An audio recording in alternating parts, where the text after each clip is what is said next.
আজকের এই প্রেস কনফারেন্সের মূল উদ্দেশ্যটি হচ্ছে যে শুক্রবার হলো আপ থেকে ডাকার একটি কারণ যে সবাইকে একটু সতর্ক করা যে আমরা আজকে যে মামলাটি নিয়ে আলোচনা করছি খুব সেন্সিটিভ একটি বিষয় এবং এখানে আসলে জনসাধারণের সচেতন হওয়ার একটা বিষয় আছে। এই জন্যই আমরা আজকের এই প্রেস কনফারেন্সটি ডেকেছি। সেটি হলো যে কিছুদিন আগে আমাদের এখানে নবাবগঞ্জ থানায় এই মামলার যে ভিকটিম সে একজন শিশু, সে আইনের সংস্পর্শে আসা শিশু, সে হচ্ছে একটি স্কুলে 10ম শ্রেণীর ছাত্রী। তো সে যখন স্কুলে যায় তখন এই মামলার যে প্রধান আসামি সে সেখানে গিয়ে তাকে পরিচয় দেয় যে আমি সিআইডি অফিসার, আমি একটি মামলা তদন্তের কাজে এখানে এসেছি, তোমার বাসার ফোন নাম্বারটি দেয়। তখন সেই যে ভিকটিম ওই মেয়েটি সরল বিশ্বাসে যখন পুলিশকে তাকে সেই ভুয়া পুলিশকে তার নাম্বারটি দেয়, পরিবারের নাম্বারটি দেয়। পরবর্তীতে এই প্রতারক সে মোবাইলে তার পরিবারের সদস্যদের সাথে যোগাযোগ করে এবং নিজেকে সে পুলিশ পরিচয় দেয় এবং তার বিভিন্ন পুলিশের পোশাক পরা ছবি, তার মোটরসাইকেলের মধ্যে পুলিশের স্টিকার লাগানো ছবি তাদেরকে পাঠিয়ে তাদেরকে বিশ্বাস অর্জন করে যে সে একজন পুলিশ সদস্য। তো এই যে তার পরিবারের সদস্যরা সরল বিশ্বাসে তার সাথে এক সময় যখন পরিচয় হয় বা যাতায়াত হয়, তো এরই ফাঁকে সে মেয়েটিকে ফুসলিয়ে তাকে একদিন হচ্ছে অপহরণ করে নিয়ে যায় এবং অপহরণ করে নিয়ে যাওয়ার পরে খুব দুঃখজনক যে বিষয়টি সেটা হচ্ছে এই ছেলেটি যে এই মামলা যে আসামি সে হচ্ছে বিভিন্ন হোটেলে নিয়ে যায় এবং তার ইচ্ছার বিরুদ্ধে তাদের সাথে ওই মেয়েটির সাথে শারীরিক সম্পর্ক করে এবং এই যে স্পর্শকাতর যে দৃশ্যগুলো এগুলো সে তার মোবাইলে সে গোপনে ভিডিও করে রাখে এবং পরবর্তীতে সে এভাবে 1 মাস বিভিন্ন জায়গায় সে ঢাকা সহ বাংলাদেশে বিভিন্ন স্থানে এমনকি পঞ্চগড়েও তার আত্মীয় আছে সেই জায়গায় নিয়ে যায়। এভাবে দীর্ঘদিন মেয়েটির সাথে এরকম খারাপ আচরণ করার পরে যখন মেয়েটি পরিবার পুলিশের ভয় দেখা যে পুলিশের যোগাযোগ করবে বা এরকম করবে, তখন সে মেয়েটিকে রেখে যায়। পরবর্তীতে এখানেই এই অপরাধী থেমে থাকে, যেটা দুঃখজনক সেটি হলো যে সে এই পরিবারটিকে তার যে এই গোপনে ভিডিওগুলো করা ছিল সেই ভিডিওগুলো দেখিয়ে তার পরিবারের সদস্যদের কাছে প্রায় 10 লাখ টাকা মতো দাবি করে যে আমাকে যদি টাকা না দাও তাহলে হচ্ছে আমরা এই ভিডিওগুলো ছড়িয়ে দিই। তার যে ফেসবুক আইডি আছে সেখান থেকে সেই ধরনের স্ট্যাটাস এবং এই ধরনের তার স্টোরিতে বিভিন্ন ভিডিও দিতে থাকে। তো এক পর্যায়ে মেয়েটির যে আরো নিকট আত্মীয় আছে তাদেরকে এই ধরনের বিভিন্ন মেসেজ পাঠায় এবং মেয়েটি যখন তার জীবনটি দুর্বিষহ হয়ে যায় তখন তার পরিবার পুলিশের কাছে আসে। আমাদের নবাবগঞ্জ থানায় সংক্রান্ত একটি অভিযোগ দায়ের হয়। তো অভিযোগ হলে যখন আমরা একটি মামলা হিসেবে নিই এবং খুবই দ্রুততম সময়ের মধ্যে আমরা এই মামলার তদন্তকারী কর্মকর্তা আমাদের ইন্সপেক্টর আনোয়ার হোসেনের নেতৃত্বে একটি টিম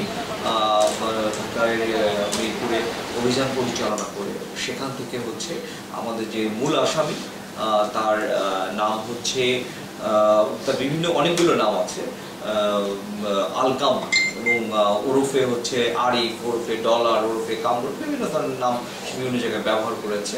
তাকে আমরা গ্রেফতার করতে সক্ষম হই এবং শুধু তাই নয়, তাকে যখন গ্রেফতার করি তার হেফাজতে থাকা সেই মোটরসাইকেলে যেটি পুলিশের স্টিকার লাগানো ছিল যেটি দিয়ে সে প্রতারণা করেছে এবং পুলিশের এক ইউনিফর্ম জানি না সেটা বলেছে যে এখনো তার বন্ধুর কাছ থেকে সংগ্রহ করেছে।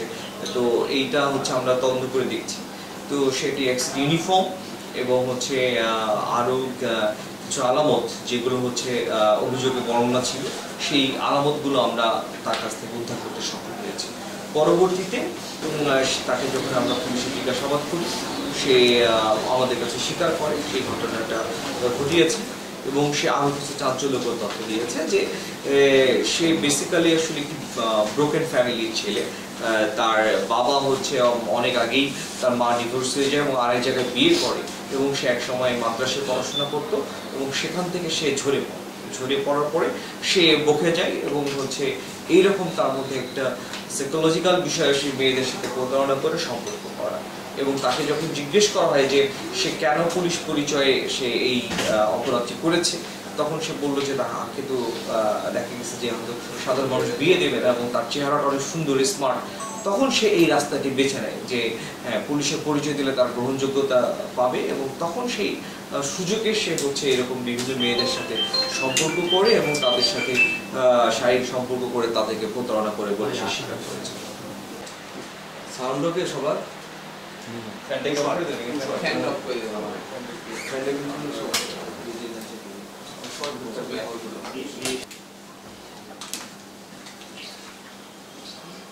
ধন্যবাদ এবং সুপ্রভাত। আসলে শুক্রবার ছুটির দিন আপনাদেরকে সবাইকে আমরা দেখেছি। সাউন্ড ওকে সবার?